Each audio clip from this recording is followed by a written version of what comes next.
اعوذ باللہ من الشیطان الرجیم بسم اللہ الرحمن الرحیم واسألهم عن القرية التي كانت حاضرة البحر، اے نبی صلی اللہ علیہ وآلہ وسلم پوچھئے ان سے اس بستی کا حال جو آباد تھی ساحل سمندر پر۔ یہ سمندری جھیلیں تھیں جن میں سے ایک سمندری جھیل کے اوپر بنی اسرائیل آباد ہوئے جب وہ مصر سے نکل کے شام کی طرف آ رہے تھے۔ صحرائے سینا میں بھٹک گئے، حضرت موسیٰ علیہ السلام کی بد دعا لگ گئی ان کو، کیونکہ انہوں نے قتال اور جہاد سے انکار کر دیا تھا۔ یہ وہ مشہور واقعہ اب آنے لگا ہے جسے اصحاب سبت کا واقعہ کہتے ہیں، ہفتے والے دن کے لوگ، یعنی ہفتے کی نسبت کے ساتھ۔ جس طرح مسلمانوں کے لیے جمعے کا دن ہے، کرسچنز کے لیے اتوار کا دن ہے، یہودیوں کے لیے ہفتے کا دن اللہ تعالیٰ نے مقرر کیا تھا اسپیسیفکلی۔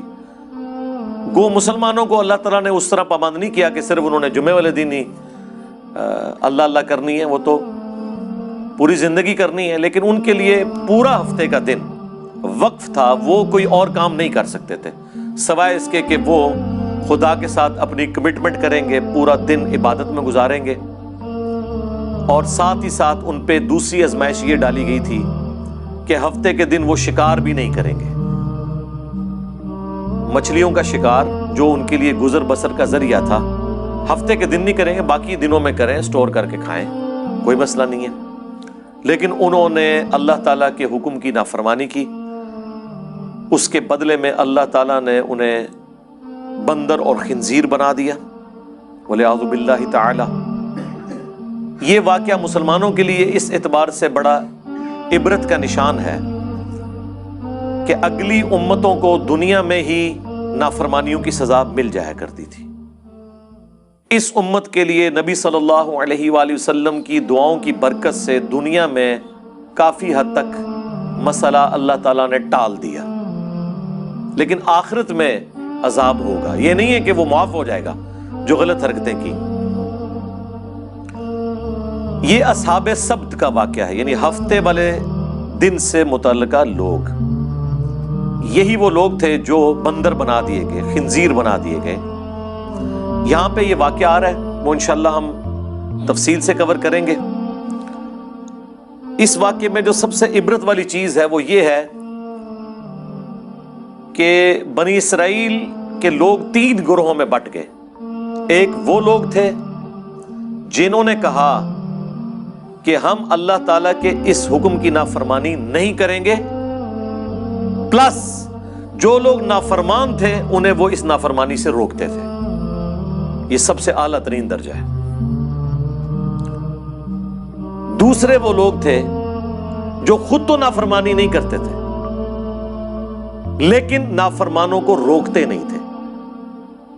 یہ سب سے آسان کام ہوتا ہے اس حوالے سے، کسی کی گالیاں نہیں کھانی پڑتی، آپ کو مخالفت نہیں سہنی پڑتی، کیونکہ جب آپ کسی کو روکیں گے تو ظاہر ہے پھر آپ کی بدنامی وہ کرے گا، آپ کو دشمنی مول لینی پڑ جائے گی۔ یہ دوسری کیٹیگری تھی، میٹھی میٹھی بات کرنے والے لوگ، صرف فضائل اعمال سنانے والے لوگ، برائی سے روکنے والے نہیں، صرف امر بالمعروف کرنے والے لوگ، نیکی کا حکم دینے والے لوگ، نہی عن المنکر، برائی سے روکنے والے نہیں۔ اور تیسرے وہ بدبخت تھے کہ جو ڈائریکٹلی اس حکم کی نافرمانی کر رہے تھے اور ہفتے کے دن وہ شکار کرتے تھے۔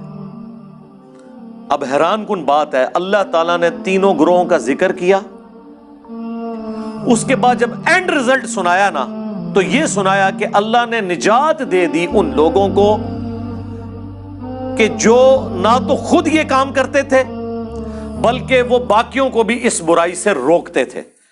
یعنی جو گونگے شیطان نہیں تھے، خود بھی برائی سے بچتے تھے، لوگوں کو بھی روکتے تھے، انہیں تو ہم نے نجات دے دی، اور جو برائی کرنے والے تھے ان کو ہم نے بندروں کی شکل بنا دیا۔ اور جو تیسری کیٹیگری تھی نا، ان کا اللہ تعالیٰ نے ذکر کرنا بھی گوارا نہیں کیا کہ ان کا انجام کیا ہوا۔ اتنا ذکر ضرور کیا کہ اس طرح کے لوگ تھے. یہی وجہ ہے کہ انہی آیات کے کانٹیکسٹ میں المستدرک للحاکم میں تفصیل کے ساتھ ایک حدیث موجود ہے. میں نے پہلے بھی کئی دفعہ عرض کیا ہے کہ قرآن کی اگر آپ نے تفسیر احادیث کی روشنی میں دیکھنی ہے نا، تفسیر ابن کثیر تو بہت اچھا کام ہوا ہے. انہوں نے ساری چیزیں ایک جگہ جمع کر دی، آسانی ہے اس میں. اب صحیح اور ضعیف کے حکم بھی لگ چکے ہیں. لیکن ڈائریکٹلی اگر آپ نے احادیث کی کتابوں سے قرآن کی تفسیر پڑھنی ہے نا، تو صحیح بخاری کا کتاب التفسیر چیپٹر پڑھ لیں، جامعہ ترمذی کا کتاب التفسیر چیپٹر پڑھ لیں، اور المستدرک للحاکم کا کتاب التفسیر چیپٹر، وہ تو بہت ڈیٹیل کے ساتھ ہے. یہ 3 حدیث کی کتابیں ایسی ہیں جن میں باقاعدہ پورے چیپٹرز ہیں، اور ان محدثین کو اپنے گیون سرکمسٹانسز میں اصولوں کے مطابق جو جو روایتیں قرآن کی شان نزول میں ملی یا اس سے متعلقہ صحابہ کے فرامین ملے یا کوئی واقعات ملے احادیث سے، وہ انہوں نے جمع کیے. اسی لیے شاہ ولی اللہ دہلوی نے الفوز الکبیر فی اصول التفسیر جو کتاب لکھی ہے، جس میں انہوں نے قرآن کی تفسیر کے اصول بتائے ہیں، اس میں انہوں نے کہا کہ سب سے بیسٹ تفسیر قرآن کی وہ تو ہے قرآن کی آیات سے. جس طرح قرآن میں ہے صراط الذین انعمت علیہم، راستہ ان لوگوں کا جن پر تیرا انعام ہوا. لوگ یہ آیت پڑھ کے اپنے بزرگ بابوں کا ذکر کرتے ہیں، جبکہ قرآن نے پھر سورۃ النساء میں بتایا کہ یہ لوگ کون ہیں. من النبیین والصدیقین والشہداء والصالحین، نبی ہیں، صدیق ہیں، شہید ہیں اور صالحین. اور صالحین جو اللہ کی نظر میں صالحین ہیں وہ ڈیفینیٹلی تو صحابہ اور اہل بیت ہیں رضی اللہ عنہم وعلیہم السلام اجمعین. باقی آپ کی اسیسمنٹ ہے. اور اب اس دور میں تو ہر فرقے کے صالحین ڈیفرنٹ ہیں. ایک کے صالحین دوسرے کے مشرکین ہیں، دوسروں کے صالحین ان کے گستاخان رسول ہیں. اس کو تو آپ چھوڑ دیں. بہرحال یہ 3 کتابیں دی بیسٹ قرآن کی تفسیر ہیں. ان کے چیپٹر صحیح بخاری کا چیپٹر، ترمذی کا اور المستدرک للحاکم کا. المستدرک للحاکم میں ان آیات کے کانٹیکسٹ میں وہ حدیث موجود ہے کہ ابن عباس رضی اللہ تعالیٰ عنہ جب کبھی بھی سورۃ الاعراف پڑھتے تھے ان آیات کے اوپر آ کر رونا شروع کر دیتے تھے، اور ان کے ساتھی ان سے پوچھتے تھے کہ آپ کیوں روتے ہیں؟ وہ کہتے ہیں کہ میں اس لیے روتا ہوں کہ مجھے یہ آیات پڑھ کے یہ معلوم نہیں چلا کہ جن لوگوں نے برائی سے روکا نہیں تھا اگرچہ وہ خود نیک تھے، ان کا انجام اللہ نے کیا کیا. کاش مجھے کوئی ان کے بارے میں بتا دے. ظاہر ہے بنو امیہ کا دور ہے، شریعت کی دھجیاں بکھیری جا رہی ہیں. ابن عباس نے وہ مشکل وقت دیکھا ہے. ابن عباس تو 68 ہجری میں فوت ہوئے ہیں، واقعہ کربلا کے بھی 7 سال کے بعد. تو اس دور میں رہتے ہوئے غلط ایکٹیویٹیز کے ساتھ کس حد تک کمپرومائز کیا جائے، کہاں پہ اعلان حق بلند کیا جائے. پھر وہ بندہ قرآن بھی جانتا ہو، پھر وہ شخص ہو جس کے بارے میں صحیح بخاری کی حدیث ہے اے اللہ ابن عباس کو قرآن کا علم عطا فرما.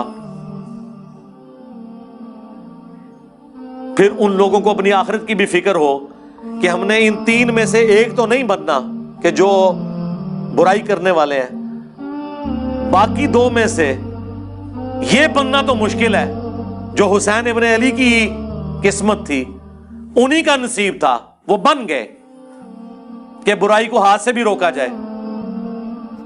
جو درمیان کے لوگ ہیں، جو خود تو کچھ نہیں کرتے، ماشاءاللہ بڑے پاک صاف ہیں، لیکن شیطان کو بھی ننگا ناچنے دیتے ہیں، اس کو برائی سے نہیں روکتے. جو صحیح مسلم میں حدیث ہے کہ نبی علیہ السلام نے فرمایا ہو سکے تو برائی کو ہاتھ سے روکو. ہاتھ سے نہیں روک سکتے، زبان سے روکو. زبان سے بھی نہیں روک سکتے، کم از کم دل میں برا جانو. لیکن ذالک اضعف الایمان، یہ ایمان کا سب سے کمزور ترین درجہ ہے کہ کوئی شخص برائی کو صرف دل میں برا جانا. اس کے لیے ڈاکٹر اسرار صاحب ٹرم یوز کرتے تھے گونگے شیطان نہ بنو. تو ابن عباس روتے تھے کاش مجھے ان کے بارے میں پتا چل جائے کہ ان کی آخرت کیا ہوئی. اللہ نے خاموشی ان کے بارے میں اختیار کی ہے۔ بہرحال جتنا میرا قرآن کا فہم ہے، جو میں اللہ تعالیٰ کے مزاج کو سمجھ سکا ہوں قرآن کی روح سے، مجھے تو یہی لگتا ہے کہ جو گونگے شیطان تھے ان کا انجام بھی انہی کے ساتھ ہوا جو برائی کرنے والے تھے، کیونکہ اللہ تعالیٰ کی رحمت کا تقاضا تھا کہ اللہ نے جنہیں نجات دی ہے انہیں مینشن کرتا۔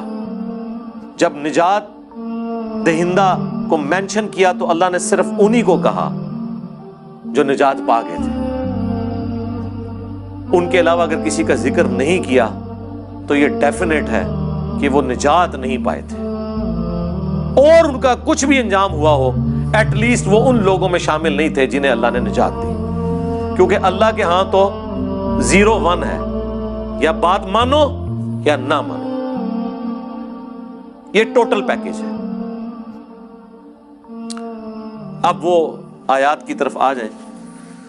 پوچھو ان سے اس بستی کا حال جو ساحل سمندر کے اوپر آباد تھی۔ یہ چھوٹی چھوٹی سمندری جھیلیں تھیں جو بعد میں جوڑ کے گوروں نے نہر سوئز بنا دی۔ اس زمانے میں یہ سمندری جھیلیں تھیں جو آباد تھے ساحل سمندر۔ اذ یعدون فی السبت، جب وہ حد سے بڑھ گئے ہفتے کے دن کے بارے میں۔ اب اللہ نے چونکہ آزمائش بنایا تھا، باقی پورے ویک میں مچھلیاں سامنے نہیں آتی تھی، بڑی مشکل سے چند مچھلیوں کا شکار ہوتا تھا، اور ہفتے والے دن مچھلیاں ان کی آنکھوں کے سامنے پھدکتی تھی۔ مچھلیوں کو بھی پتہ چل گیا تھا کہ آج کے دن ان کے ہاتھ پاؤں بندھے ہوئے ہیں، یہ کچھ کر نہیں سکتے، ان کو بھی اپنے ایکسپیرینس سے پتہ چل گیا تھا، تو وہ بھی اللہ تعالیٰ کی طرف سے ان پہ آزمائش مسلط ہوئی کہ ایک بھوکے بندے کے سامنے آپ لا کے مرغن غذائیں رکھ دیں تو ظاہر ہے اس کا تو روزہ ٹوٹے گا۔ اسی کا اللہ نے ذکر کیا ہے، اذ یعدون فی السبت اذ تأتیہم حیتانہم یوم سبتہم شرعا، جبکہ ہفتے کے دن ان کے پاس مچھلیاں پانی پر پھدکتی تھی، سامنے آ جاتی تھی، یعنی انہوں نے چینگے لاندیاں سن کہ ہاں جی پھڑ لو، اب ان کے سامنے آ رہی ہیں آزمائش ان کے لیے۔ وَيَوْمَ لَا يَسْبِتُونَ، اور جب ہفتے کا دن نہیں ہوتا تھا، لا تأتیہم، تو ان کے پاس وہ نہیں آتی تھی۔ باقی دنوں میں ان کو مشکل سے شکار کرنا پڑتا تھا، ہفتے کے دن ان کے سامنے پھدکتی تھی۔ اب یہ آزمائش تھی، اسی لیے ہفتے والے دن وہ کثرت میں سامنے نظر آتی تھی۔ کذالک، اس طریقے سے، نبلوہم بما کانوا یفسقون، ہم نے آزمائش میں ڈال دیا بسبب اس کے کہ وہ نافرمانی کیا کرتے تھے۔ اس سبب سے اللہ تعالیٰ نے انہیں آزمائش میں ڈالا، ایک مشکل وقت۔ ظاہر ہے اللہ تعالیٰ کی طرف سے جو آزمائش آتی ہے نا، سب سے بہتر تو یہ کہ آزمائش نہ آئے، اور جب آ جائے تو یہ اللہ تعالیٰ کا خاص کرم ہوتا ہے کہ کوئی شخص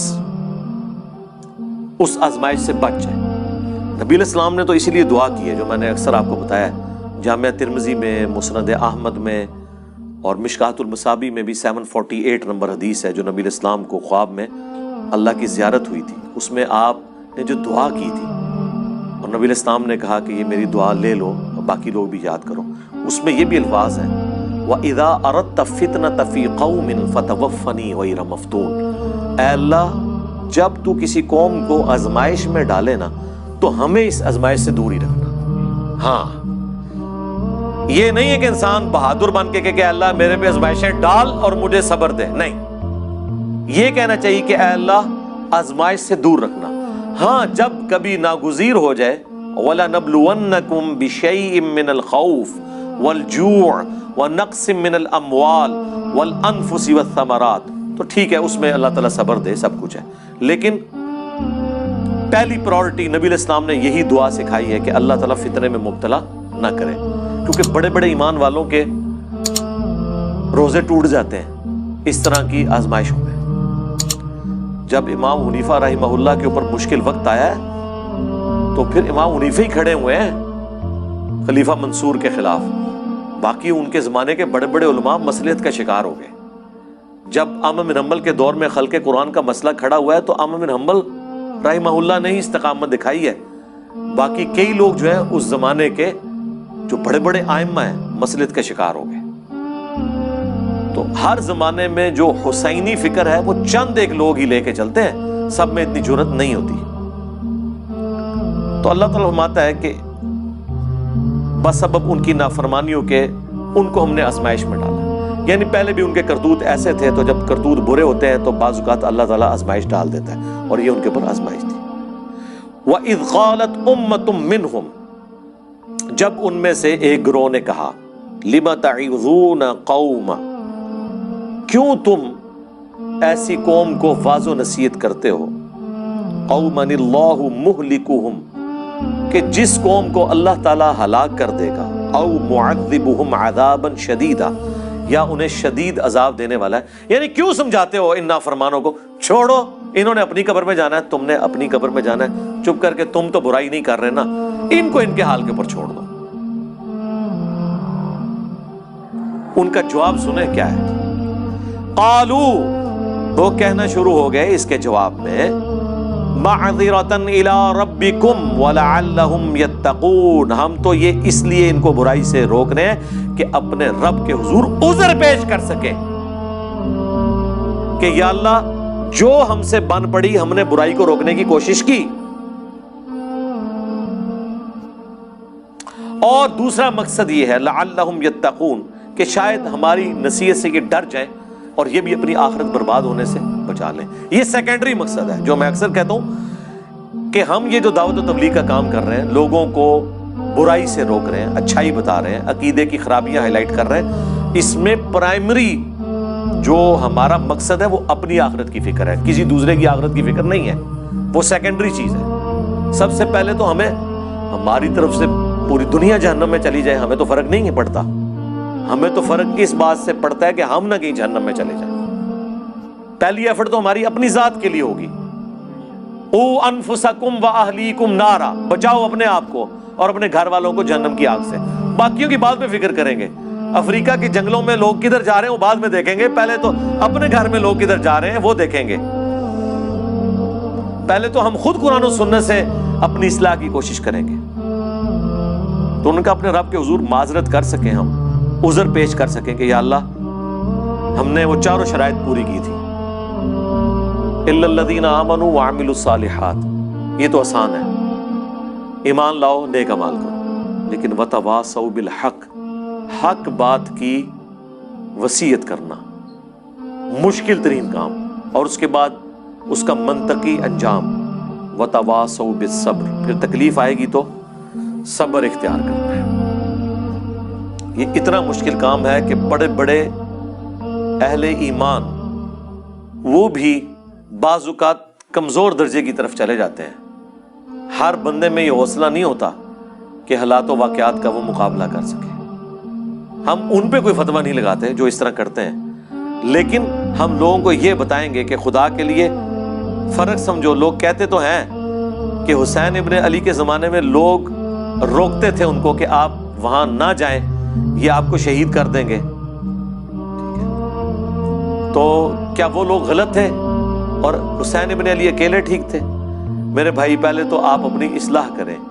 وہ لوگ حضرت حسین ابن علی کو غلط نہیں سمجھتے تھے، عبداللہ بن عمر یا عبداللہ بن عباس یا عبداللہ بن زبیر رضی اللہ عنہم اجمعین، وہ یہ کہتے تھے کہ آپ جن کے خلاف کھڑے ہوئے نا، انہوں نے رسول اللہ کی قرابت داری کا کوئی لحاظ نہیں کرنا، یہ دنیا دار بادشاہ بن چکے ہیں، تو ان کے شر سے اپنے آپ کو بچا لیں۔ وہ یہ نہیں کہتے تھے کہ آپ غلط ٹریک میں ہیں، وہ دوسرے معنوں میں یہ کہہ رہے تھے کہ یہ بدماش ہیں، آپ کے ساتھ ظلم کریں گے۔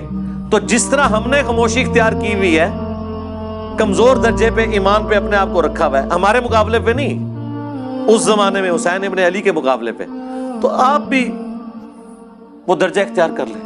لیکن حسین ابن علی کا اسٹانس یہ تھا کہ عبداللہ بن عمر، عبداللہ بن عباس یا عبداللہ ابن زبیر، ان کا بنو امیہ کے خلاف کھڑا نہ ہونا کوئی مسئلہ نہیں ہے، کیونکہ ان میں سے کسی کے گھر بھی نبوت نہیں آئی ہے۔ نبوت تو آئی ہے بنو ہاشم کے گھر، اور رسول اللہ کے علم کا وارث تو میں ہوں۔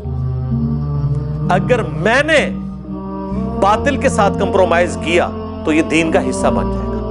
یہی وجہ ہے کہ 3 بر اعظموں نے یزید ابن معاویہ کی بیعت کر لی، لیکن یزید کو ہضم نہیں ہو رہی جب تک حسین نہ کرے، کیونکہ انہیں پتا تھا کہ جب تک حسین بیعت نہیں کرتے تو یہ دھکے سے ہی ہماری حکومت ہے، لیجٹمائز نہیں ہوگی، یہ خلافت نہیں ہوگی، اسلامی حکومت نہیں ہوگی، کیونکہ نبی کے گھر والے ہی نہیں جب اسے مان رہے تو گارنٹی تو دینی ہے نبی کے گھر والوں نے، باقیوں کی گارنٹی کی کیا حیثیت ہے؟ یہ وجہ تھی. تو یہ ہمیشہ کم لوگ ہوتے ہیں اور وہ ڈرتے ہیں کہ یار اللہ کے حضور ہم کیا جواب دیں گے. فلما، پس جب نسو ما ذکروا بہ، انہوں نے فراموش کر دیا جو انہیں ڈر سنایا گیا تھا، جو نصیحت کی گئی تھی. انجینا الذین ینہون عن السوء،